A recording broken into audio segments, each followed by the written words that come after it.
Bonjour à toutes et à tous et bienvenue dans ce tout nouveau numéro de Vétérans, l'émission qui rend hommage aux personnalités qui ont marqué l'histoire de la culture, du sport, de l'art, du divertissement ivoirien et africain. Aujourd'hui, je reçois un musicien, chanteur, marionnettiste et même acteur. C'est aussi le cofondateur du village Kiyi. J'ai nommé Monsieur Pape Nipo. Allez, c'est parti.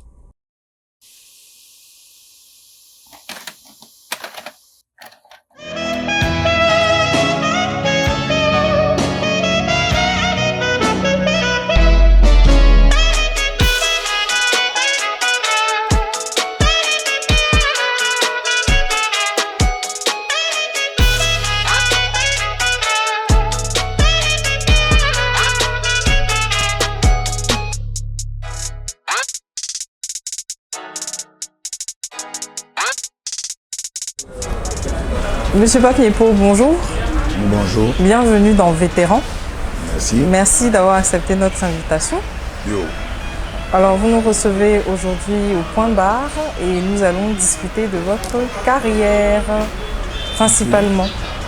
Alors, j'ai envie de débuter par une question assez simple. Comment est-ce que vous êtes devenu ce que vous êtes aujourd'hui? Je suis devenu quoi? Vous êtes devenu un artiste qu'on ne présente plus, un musicien, un chanteur, un marionnettiste, un acteur. D'accord. C'est pas passion. Je veux dire que c'est, je dirais peut-être c'est inné, mais je suis pas trop la personne qui dit. Mais donc je dirais c'est vraiment la passion de me perdre dans le choix de ma vie. Parce que je pense que le plus important pour chacun, c'est le choix qu'on a. Mais quand tu fais un choix, il faut toujours assumer, parce que tout ne sera pas forcément rose. Mais le moment où ça sera rose, tu le sauras. C'est comme ça, voilà. J'ai plus de passion, plus de permanence. D'exercer ça comme vraiment quelque chose de quotidien, comme le soleil se lève chaque matin. Voilà. Et comment est-ce que ce choix s'est opéré justement? Comment est-ce que vous avez su que votre vie, c'était dans l'artistique que ça allait se faire? Belle question. Mais à 11 ans, j'étais dans la chorale. J'étais tout petit, je viens après les jumelles. Et on avait, comment j'avais 5 ans, je crois, 5 ans. Les grandes sœurs avaient 8 ans, 10 ans. On partait à l'église, quand on revenait, ben nous on était vraiment, même perroquets n'étaient pas à nous, on faisait des trois, puis on fait la chorale de aussi. Et c'est dans ça, à 11 ans, bon, les gens trouvaient que c'était pas mal. Donc j'ai intégré la chorale avec mes grandes sœurs. Et puis, après de là, je suis allé dans les groupes musicaux. À l'église, bien sûr. Moi, j'ai tout appris à l'église. Mais au moment où je me suis dit qu'il fallait que je fasse de ça ma vie, ma profession, c'est quand j'ai quitté les bancs. Là, je me suis jeté dans le truc. J'étais comme un formateur dans le monde. Warrior, c'était Warrior d'abord. C'est après qu'avec les étudiants de Yopougon, un dîner qui a envoyé dans ce groupe, qui a sa signification en fait. Mais sinon, je me suis vraiment lâché dans le Warrior. C'est grâce au Warrior que je suis ici. C'est pour ça que le style musical que je fais, j'ai dit Warrior Jazz.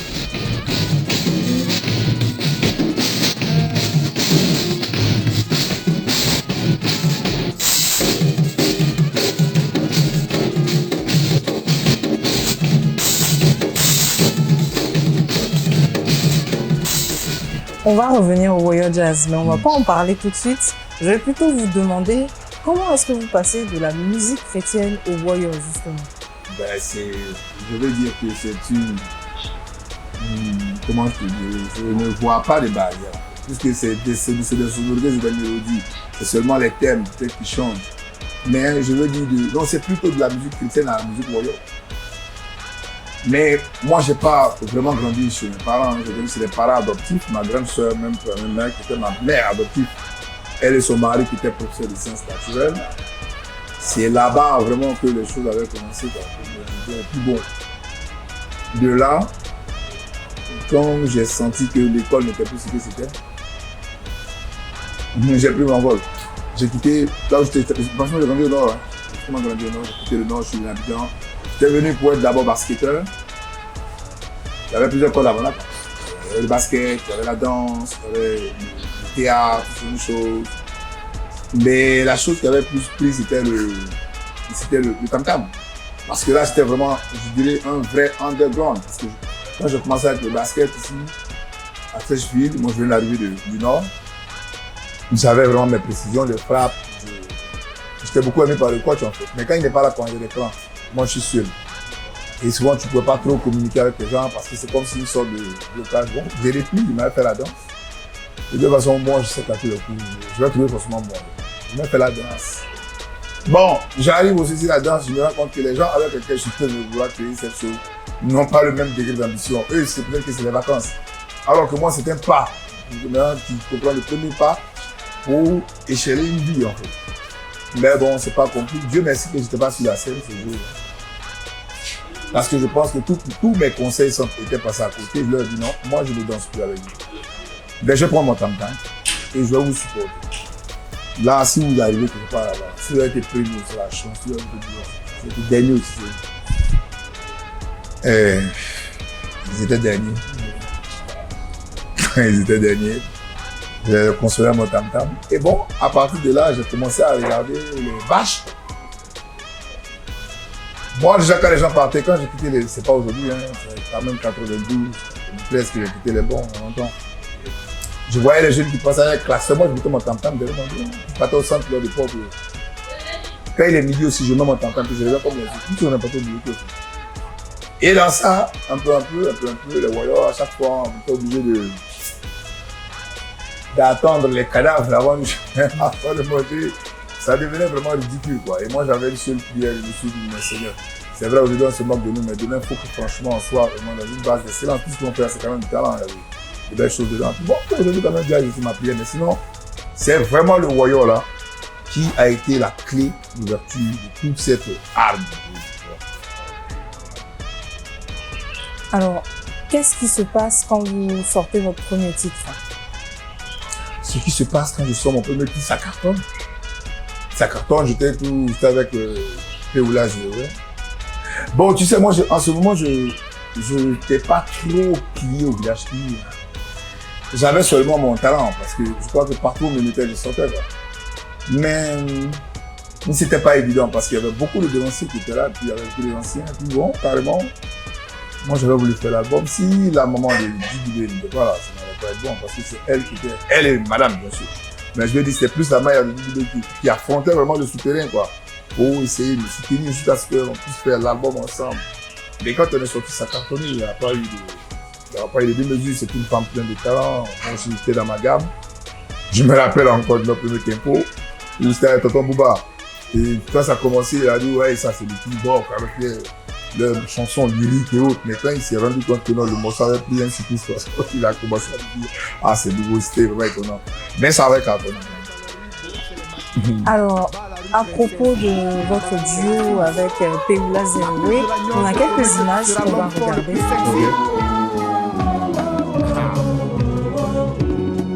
Et ici au pays, on aime tant créer des occasions de gnôle. Quand il y a le malheur ou même dans le deuil, c'est la gnôle. Et dans le bonheur, c'est la gnôle. Baptême, mariage, anniversaire. Là, c'est grave, 24, 31, 1er janvier. Et dans là, on n'a pas le pas. Nos ici, toujours au milieu. Et dans nos ici, toujours au milieu. Ni wende kwa mumo adeo, ni wende kwa muo, ni wende kwa muo, bao, ni wende kwa muo.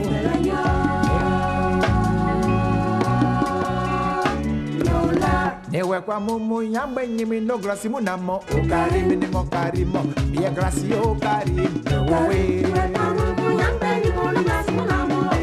ne mo karima kudu grasi o karimo ne mo karime fanta grasi o karim we ne mo karima separate grasi o karim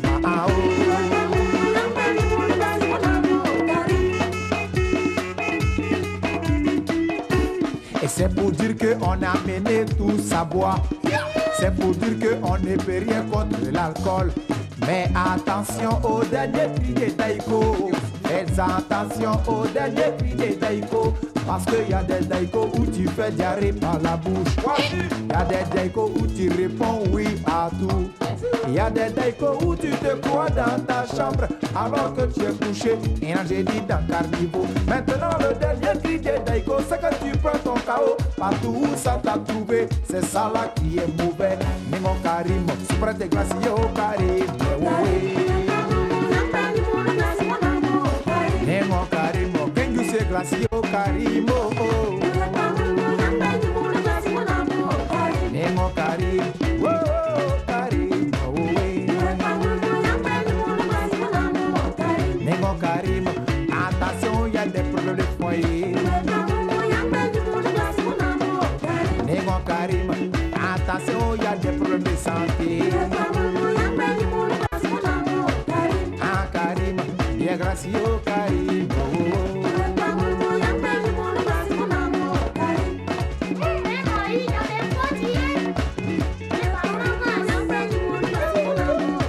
Ningo Karim, ah oh Karim, oh oh.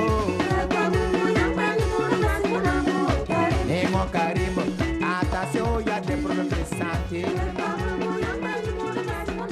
Alors, qu'est-ce que ce fameux clip vous évoque? Beaucoup de réminiscences. Et un état de conscience. Parce que pour moi, tout est état de conscience.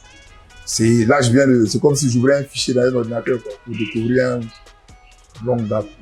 Il y a beaucoup de bons souvenirs. Et particulièrement sur le tournage de ce clip? Non, bizarrement, ce jour, j'avais pas bu. Parce que j'étais très alcoolique, hein, c'est dès que moi je chantais. Et j'avais décidé de dire, je me rappelle encore ce soir, hein, puisque c'était demain le premier tournage du clip d'un royaume qui a été croque-mort pendant des années. C'est très pincé là, donc j'imagine le lendemain, je me suis dit, bon, si je bois, que je fais ça, bon, peut-être que je peux déborder. Or, je voulais être vraiment conscient pour savoir quel acte j'allais poser, ou donc comment est-ce que j'allais vraiment rendre ce morceau. Donc, je me suis vraiment mis à une étape émotionnelle où j'étais vraiment en symbiose avec ce morceau. J'avais pas bu d'alcool. C'était la seule chose qui m'avait marqué. Et comment justement vous êtes sorti de cette position de croque-mort que vous avez évoquée? Eh ben, c'est ce que j'expliquais quand je suis venu de la chimie. Parce que j'explique, au début, comme je disais, quand ça commençait où je faisais la danse, j'ai dit, bon, moi, je laisse la danse parce que je crois que, il y a eu, je me suis dit, ok, bon, je me laisse le tam-tam. Mais c'est avec le tam-tam qu'on a commencé. On est sous les bâches. À chaque fois, on partait plus loin, on fouillait même, on faisait des méthodologies, on vient, on lit l'histoire, et puis on chante les chansons, ça va. Mais comme je disais toujours que, c'était pas, je me suis dit que c'était pour un temps. Mais après, l'authenticité même de cet instrument et de ce mouvement devait prendre le dessus. Et à la longue, par la grâce de Dieu, il y a eu un garçon qui a été formé par Waré. Moi, pratiquement tous les groupes où je suis passé, c'est les gens qui ont reçu la formation de Waré. Bizarrement. Pourtant, j'avais fait l'audition au côté bas, j'ai fait ça. Bon, et puis, de là, ils étaient quittés à Boaké pour venir s'installer à Abidjan. C'était à Port-Boué. Et je crois que c'était Madame Akandi qui avait fait une invitation. Et puis, on les avait présenté ces gars. Moi, quand j'ai regardé, j'ai cliqué, je me suis dit, voilà où je voulais aller. Et c'est, en fait, c'est à partir de Kenzo que j'ai commencé à quitter sous les bâches. Parce que là, déjà, on était des répétitions vraiment académiques, pratiques, avec des sonorités bien coordonnées, tout ça. Des pièces de percus, de théâtre, tout ça. C'était vraiment professionnel, quoi. C'est à partir de là que, bon, je revenais souvent dans le voyage juste pour peut-être ce qu'on appelle le styling, parce que je me disais que bon, je ne lâchais pas les camarades. Et bien, dans ça, ce qui était tellement beau, c'est que, je me rappelle encore, je vois les mags du système, je vois les marabouts dans le temps, parce que c'était les super chocs, ces gars. Mais les garçons, des bosseurs, je voyais comment je partais de la formation, et ce qui m'a plu, c'est que, c'est quand je me suis rendu compte que j'étais à Paris, pour le royaume qui était sous les bâches, j'étais à Paris et puis j'écoutais le premier gaou des choses, Magic System.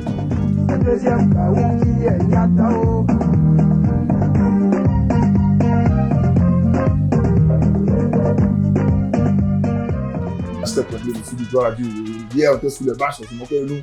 Bon, aujourd'hui, voilà, dans la 6 Paname, et puis on était écouter les frères, ça. Bon, ça faisait plaisir, quoi, tu vois. C'est à partir de là que j'ai commencé à quitter les bancs. Mais ça ne veut pas dire qu'on avait interdit de jouer sous les bâches, non. Il y avait des exceptions où quand même, on se dit que bon, il faut quand même animer une veillée, pas forcément à but lucratif, non. Mais juste pour participer, quoi, savoir que non, c'est pas ça qu'il y a eu le déclic. Comment est-ce que vous avez intégré le village Kili? Alors, c'est par le biais de Boni Niaouré, en 97. Il y avait, il fut un moment ici où Ouaré avait décentralisé un peu les modules. Donc, il y avait les marionnettistes, il y avait les percussionnistes, il y avait les danseurs, toute branche des arts vivants, quoi, de la scène. Et Boni, en tant que percussionniste, il avait créé le Cœur à Comblant avec la collaboration de Ouaré. Et il avait un percussionniste Gaïa, parce que tu sais, il y avait un truc ici. C'est plus les images que les gens vendaient. Tu vas voir dedans, ils ont une image de la tête d'une personne qu'ils ont remarqué. Et c'est sur ça que finalement la pièce se déroule, ou c'est sur ça que se déroule soit le concert ou le spectacle. Et Boni, lui, il avait un percussionniste du nom de Yaya, c'était un de mes amis. Yaya, en même temps que moi aussi, bon percussionniste aussi. Il a été en Hollande en fait. Et quand il fallait qu'il parte, il y avait un truc. Et c'est comme ça, Boni avait demandé aux gens s'ils ne connaissaient pas un percussionniste d'une certaine taille, parce que vu l'image du Cœur à Comblant, il aimerait quelqu'un d'une même taille. Il y avait déjà le gros qui était avec nous, là, Pouch. On appelle Oncle Pouch. Je ne sais pas si vous nous l'appelez pas, mais il y avait 3 quand on faisait bazar. Et c'est le gros là qui a dit, mais moi je connais un petit qui a pas oublié. C'est bon, enfin, et puis moi je le vois toujours. Ah ouais, donc faut l'envoyer. C'est comme ça que c'est passé. Moi j'étais pas dans le groupe, hein. J'étais dans un module, le module de Boni dans le Cœur à Comblant. Tout le monde a connu ça aussi, c'était bazar quand t'avais dit, toi? Non. Oh, tu t'en copies. Bah, c'est vous. Yeah, beaucoup, bazar. Yeah, beaucoup, bazar. Oh, c'était même le premier album avant celui de Kaï. C'était le premier, même, c'est vrai qu'on dit qu'on a un support sur audio. C'était ça. Et c'est après ça que est venu Kaï. D'abord, je te juge pas. C'est pas votre génération. Voilà un peu. Alors là, vous avez intégré un des modules du village Kili, sachant que rejoindre le village Kili, c'était un peu ça votre objectif et votre rêve. Comment est-ce que vous avez fait pour passer du stade de personne qui est dans un module à membre de la troupe à part entière? C'est grâce à Boni Niaouré, grâce à Bassa Bomo, le père de Didibé, et quand même pas mal de personnes, mais je dirais plus le père de Didibé. Parce que la première fois où j'étais arrivé, lui, il était le chef d'orchestre de notre module. Il a toujours été le chef d'orchestre du village et de notre module. Et quand je suis arrivé, Loré, Akobe et Saïd, ce qu'on appelait les Sakolo, ils étaient partis, je sais pas pourquoi, mais il y avait 3 places qui chemin. Entre temps, il y avait des voyages sur les États-Unis. Bon, moi, je viens d'arriver, quand ils m'ont dit voyage aux États-Unis, je dis, ça c'est pas ma franche, ça va pas me suivre. Moi, je sais que c'est une grande école, j'ai un peu marché avec le voyage tranquille, quoi. Bon, et puis, à chaque fois, je passais mon temps à chanter, quand je suis dans la douche. Moi, je m'étais apprêté avant de venir parce que j'avais bossé le carnet A, carnet B. Donc, quand je suis dans la douche, je chante et c'est la maman de Didibé qui a attiré l'attention de Abou et Boni et Ouaré pour leur dire, le garçon qui vient d'arriver là, il chante bien, hein. En tout cas, on n'a pas les choristes, mais je sais qu'il peut faire, qu'il est dans la chambre, il est dans la bouche là. Il chante toutes les chansons, les Osango, il chante toutes les choses. Ah ouais, c'est comme ça que Abou Bassa s'est rendu compte que bon, comme il y a une place qui chômait dans cette pièce qu'on appelait berceuse de l'œil, il a dit, il m'avait même pas dit même, il est revenu des États-Unis, il m'a offert un Walkman. À ce moment, dans le temps, Walkman, tu sais ce qu'il disait, où aller le remis dans la capitale, ouais, Walkman. Il m'est préparé en fait. Et à un moment, ils ont dit, mais il faut que le garçon là, on le mette, les gens commencent à parler, ouais, vous allez prendre les gens qui vont finir ici un matin avant, j'ai rigolé, je me suis dit, ouais, c'est normal, parce que je ne connais pas, quand tu voyais mon ami aussi, ça, c'était un petit bandit. Mais, au fond de moi, j'étais de plein de bonnes fois. Puis, un jour, il y avait une répétition, puis j'étais assis, et puis, le même papa de Didi m'a dit, toi, tu fais passer là-bas, il dit, non, mais il dit, moi encore, c'était participer. C'est comme ça que j'ai intégré le groupe. Maintenant, le reste, c'était moi qui devais faire mes preuves, quoi. Comment vous avez fait vos preuves? Mais c'est ce que j'avais dit, il y avait le carnet A, il y avait le carnet B, un touriste s'est marié à une pygmée, et puis il y avait l'autre là, comment on appelle, mais les 2 CD, les 2 cassettes, comme on le dit en même temps, j'avais poussé ça avant de venir ça. Ouais, j'avais bossé. Maintenant, vous jouiez dans des pièces avec le village qui vit. Ouais. Est-ce que vous avez eu l'occasion vous aussi de partir en tournée internationale et de découvrir un peu le monde? Oui, c'est ce que je dis. C'est-à-dire que quand en fait, sincèrement, au tout début, c'était comme une version de culture. C'est pas ce village qui est plus point. Mais c'était pas ça, en fait. Pour moi, c'était... Bon, j'étais chez moi. Sincèrement, quand je suis allé visiter ce ciment public, ça a commencé comment? Ça a commencé... Ouais, c'est vrai. Parce que du coup, la pièce en question devait être représentée aux States, à Washington. Et le premier départ, ils étaient partis. Mais le deuxième, je suis venu. Et après ça, le cœur à Kumba avait pris une autre tournure. Je crois qu'il y avait beaucoup d'individualisme. Comment ça se cultiver. Moi, j'ai toujours été esprit équipe, hein, groupe. Et puis, j'ai senti que bon, il y a quelque chose qui était un peu, qui devenait froid. Et il y avait trop d'amalgame maintenant qui sortait. Et puis bon, moi, j'étais plus, je veux dire, j'étais déjà marié. Et c'est comme si, peut-être, c'est comme si c'est moi qui avais abandonné le groupe, en fait. Moi, en faisant le mariage, c'était pas pour venir, je laissais pas le groupe. Je continuais toujours dans le même groupe, mais j'ai senti que bon, ça créait parce qu'il y avait des prestations au tout début, en fait. Je dois faire, je pense que ça avait grâce, il y a eu beaucoup de petits. Mais, ça a continué. Et quand je suis rentré dans le grand groupe, là, il n'y a plus à faire de modules. Mais j'étais toujours dans ma loyauté. Je savais que c'est Boni qui m'avait permis cette ouverture. Boni et Bassa. Et comment vous avez vécu justement ce moment où vous avez senti qu'il y avait peut-être une petite cassure à ce niveau-là? Comment vous l'avez vécu et comment vous avez géré ça? Ça a été quand même très difficile de mon côté. Parce que Boni et moi, c'était vraiment très inséparables. Vraiment, c'était après Armand Nieto, après Massidi Adiatou, avec Boni Niaoui. Il était vraiment prêt. J'ai vécu ça avec... Je me suis dit que j'avais posé un acte, certainement qu'il ne l'avait pas pris. Mais j'ai senti distant.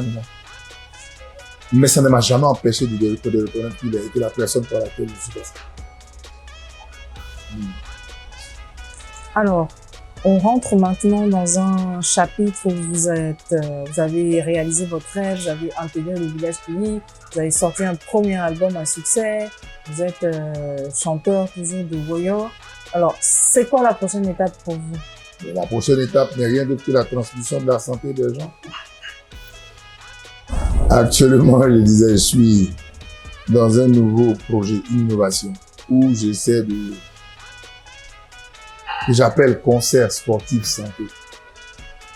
Je me suis rendu compte qu'il y a des concerts au Palais de la Culture partout, ça marche, il n'y a pas toujours. Mais quand je l'écoute, j'ai l'impression que j'ai besoin de donner de la santé aux gens, j'ai besoin de donner quelque chose de bénéfique à un humain. Et là, quand je prends son argent, je sais que non, je lui ai vendu quelque chose qui lui est thérapeutique. Je l'ai amené un peu plus loin. Donc, actuellement, je fais le conseil sportif chaque samedi, 5 000 francs d'entrée, plus une boisson, une consommation bio. Pourquoi? Parce que j'ai vendu l'alcool ici, j'ai eu l'argent. Je suis ce que c'était. Mais il y avait une chose qui me gênait sincèrement. C'était de voir des petits frères, des cadres, délirer juste parce qu'ils ont bu. Une fois, j'ai trouvé c'était un directeur de banque même. Il avait bu juste parce que moi je jouais les jeudis, vendredi, samedi. Il avait bu, il était saoulé. Moi je suis rentré ici, surtout vers les 6 heures. Je vois, il est taillé là. J'étais gêné ce jour. Et comme ça, moi j'ai pris une retraite. J'ai demandé à Dieu. Je n'ai pas envie de faire ça. Je vais saouler les gens pour manger. C'est le bon argent. Je réfléchis, qu'est-ce que je dois avoir? Qu'est-ce que je dois... Wow, la vie, c'est un échange. Et puis la discussion avec un de mes fils, Manu, qui est coach sportif. Il avait lui aussi cette idée en tête, je l'avais aussi. Mais quand on s'est expliqué, on a compris que c'était ce qu'on appelle le symbole. Parce que le symbole, c'est deux objets bien différents. Quand tu le colles, ça fait un symbole. Voilà, et ce qui a fait qu'actuellement, je m'oriente plus sur le conseil sportif santé. Je place ma batterie, je place mon guitariste, mon bassiste, mes percussionnistes. Je suis toujours dans le cadre du Warrior Jazz. Et je commence à faire surtout des sonorités qui permettent à mon coach de pouvoir faire bâtir le corps aux gens, de transmettre la santé, parce qu'il y a beaucoup de AVC, il y a beaucoup de choses à dire. Même pas dernièrement, on va les perdre un dans la tête de nos amis. C'est le stress, c'est la mauvaise circulation du sang. Je ne m'évacue pas vraiment. Donc, tout humblement, on demande à Dieu de nous permettre de pouvoir mener cette émission vraiment à bon port, quoi. Sinon, voilà, aujourd'hui, pas plutôt, c'est les conseils sportifs. Certes, je joue aussi, je joue toujours des concerts. J'irai bientôt, mais je vais dire, pour l'instant, je suis focalisé vraiment sur ce truc-là parce que ça contient beaucoup de vertus. Et c'est à la longue que ça va se déployer. Mais sinon, voilà aujourd'hui mon activité. On vous souhaite bonne chance dans ce nouveau projet. Merci. Alors, on va juste revenir encore du côté de la musique, puisque c'est principalement l'objet de cette interview. J'ai envie de vous demander, vous avez créé un courant musical qui s'appelle le Warrior Jazz. Comment est-ce que l'idée vous est venue? Une gratitude d'abord. Une pensée de gratitude parce que tu peux pas comprendre l'émotion dans laquelle on était quand on était Warrior. C'est comme si des perdus, quoi, des réfugiés, des gens qui étaient perdus parce qu'on avait quitté les bancs. Et tu te rends compte que c'est ce tam-tam-là sous les bâches qui te donne une certaine dignité. Même quand c'est dans un cadre péjoratif, il faut le dire. Côté musique, bien sûr, parce que peut-être quelqu'un met une bâche n'a rien de péjoratif. Mais c'est le style musical, les gens comme ton venant, on avait ces culottes coupées, les cœurs pour 3 ans. Mais petit. Il faut la cause nous monter, vous l'écoutez. C'est que l'enfant a trop mangé à la saisie. Et vous verrez le gombo, c'était quoi? C'était 1000 francs. Plus une bouteille de couteau. Donc vous, c'est plus les belets. Le gombo est déjà fini. 100 francs. Poisson 50. Tu as qu'une marge de 10 francs. Et 15 francs pour la caravelle, quoi. C'est le petit voyant. Et sincèrement, c'était merveilleux parce que de voyants, hein, sous les bâches, quand ça commençait, à un moment, on supportait même les éléphants. Donc, chaque lundi, on passait à la télévision. Et un peu. On est en train de progresser. L'ordi arrive à Bokeh, lance un concours, voyons. Et du coup, là, la même série, les gens qui ne te parlaient pas dans le quartier, tout le monde commence à te parler parce que quand tu vas à la télévision, tu es des voyants, tu as un peu tam-tam. Tu vois, un peu, jusqu'à ce que tu arrives dans des centres de ce degré, hein, comme tout le monde, où tu arrives, mais c'est le voyant qui te permet de passer de l'audition acceptable. Et aujourd'hui, tu es quelqu'un. Mais qu'est-ce que tu fais du Warrior? C'est du territoire, tout ce temps. Ok, le Warrior m'a mené par ici, grâce à Warrior, on a suivi le cours de jazz avec Relema. Et il y avait aussi, père à son âme, une dame Kaïdine, une femme blanche, vietnamienne, qui m'avait aussi envoyé en France pour suivre le cours de solfège, ma matière de jazz, avec un monsieur Gaëton, du connais, père à son âme aussi. Et quand on a fini la formation avec même le papa de Didibé, Abou Bassa, parce que c'est un grand musicien, ce gars, un bon arrangeur. Oh, ben là, maintenant, la tête était un peu. C'était un niveau, et ma conscience m'a dit, mais d'où? Donc, qu'est-ce qu'on fait maintenant? On laisse, on va du jazz. Tu vois, maintenant, ils sont, tu poses des questions.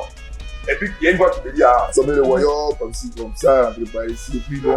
Non, oui, c'est ce que je disais. Quand j'ai dit, je suis arrivé au Warrior Jazz d'abord par gratitude, et puis par, je veux dire, confort d'exercice aussi, parce que quand je suis dans mon Warrior, je suis vraiment dans mon assiette.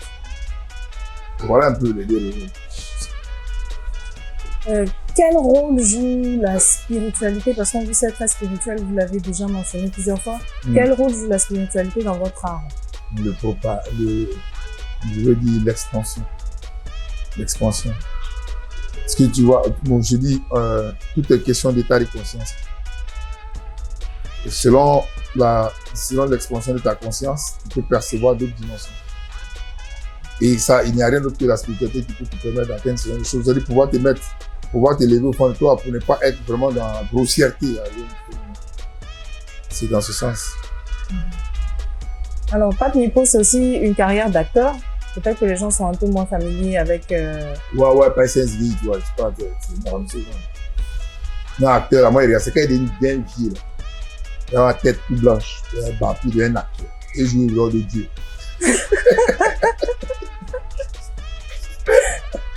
Est-ce qu'il y a un réalisateur en particulier ou une personne de ce milieu avec qui vous aimeriez collaborer? Ouais, mais il y a Oel Brown qui est très bon. Oel Brown. Il y a Zadito, il y a Bomou, il y a Were, ils sont beaucoup. Il y en a. Il y a un jeune que je félicite. Je connais Alex Ogou, le jeune, ce garçon aussi qui est très brillant dans sa branche. Il y a encore d'autres, en tout cas, qui sont là. D'accord. Donc, on va rester connectés et on espère vous voir très bientôt Ouais, matin, tu vas Dieu. à nouveau au cinéma en tant que Dieu. Voilà. Alors,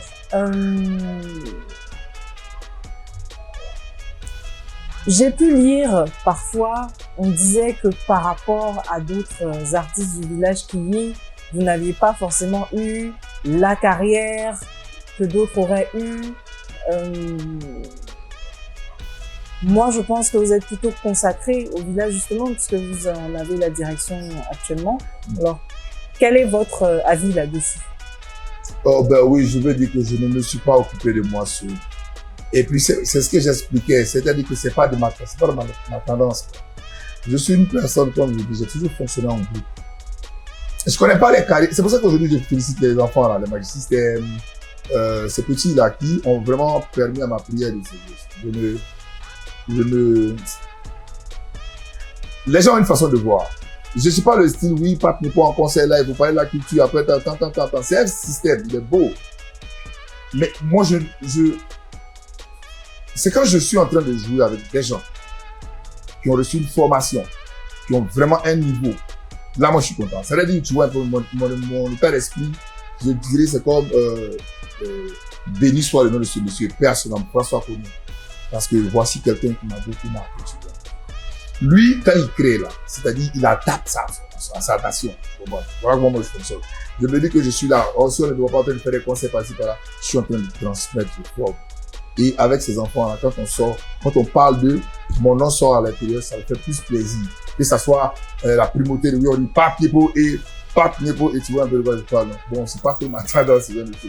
Moi, j'aime pas c'est le Boni. Pratiquement, je suis quoi? C'est la tribu des étoiles de qui? Avec Pape Nepo, avec Tébélé Nepo, avec Yakou, tu vois un peu, non? Voilà un peu l'esprit, quoi.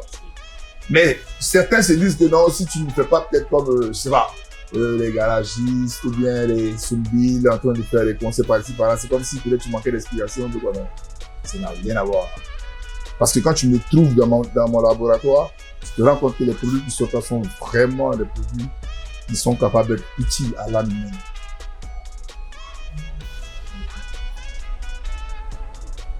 Vous vous voyez où dans Moi, je 10-15 ans? Je vois partout. Non, mais plus sérieusement, dans 10-15 ans, Ouais, vous voyez où? Ma fille, actuellement, là, quand tu parles de 10-15 ans, et que je me rends compte que je suis en janvier, je viens de perdre ma mère. Janvier, tout là. Tu vois, c'est angoissant, hein? Mais, de voir dans 10-15 ans, qu'est-ce que tu dirais si je dois... Non, mais franchement, c'est de voir, c'est-à-dire que c'est de m'asseoir pour voir toute personne que j'ai connue réussir autour de moi. Et qu'on vienne me dire, hey, papa, merci beaucoup, dans 10-15 ans, en tout cas.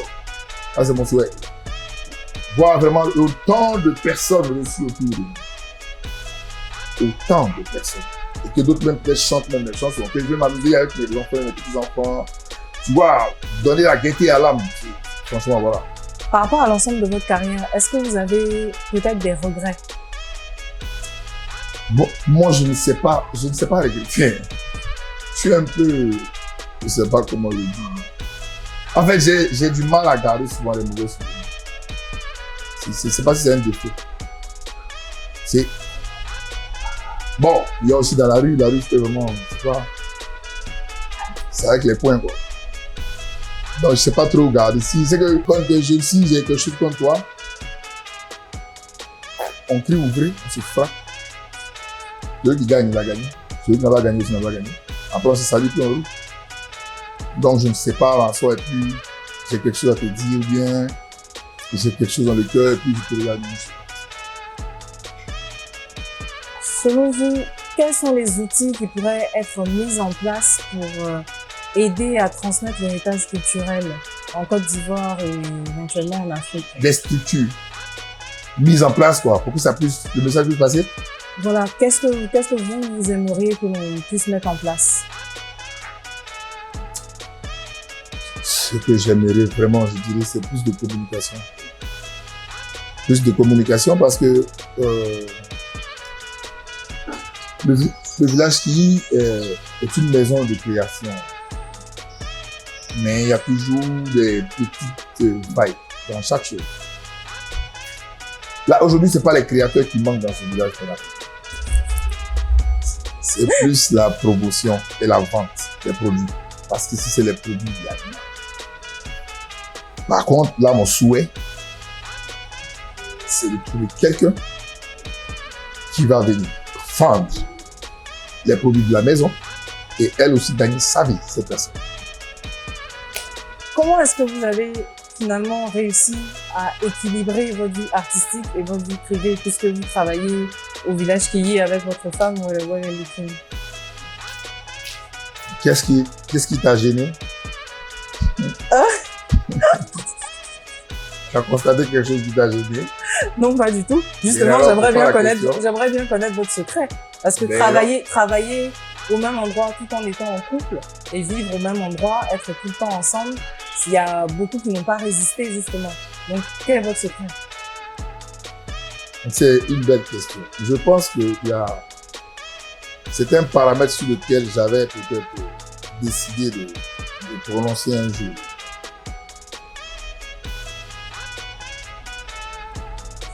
Quand on se marie, c'est pourquoi les gens se marient.